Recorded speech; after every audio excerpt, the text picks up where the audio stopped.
So in case this happens to be your first time on my YouTube channel, I'll be happy to see you liking this video and subscribe, and also don't forget to turn on the notification bell so that when I upload my next video you'll be the first to see it.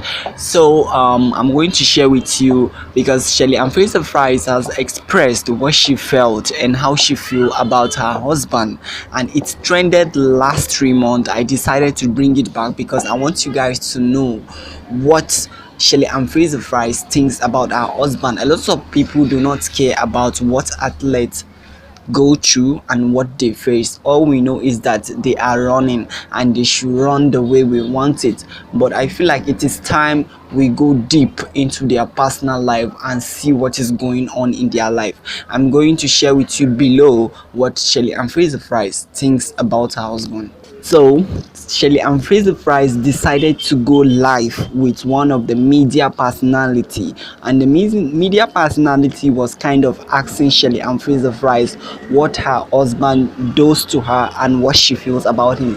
And when I heard it, I was like, wow, because Fraserpryce says she has the best husband in the world. Like he does everything for her, he provides everything for her, and he is her inspiration. Like he supports her in her athletic journey, and this is the kind of husband any female will want to have. Someone who will love you, support you in your journey.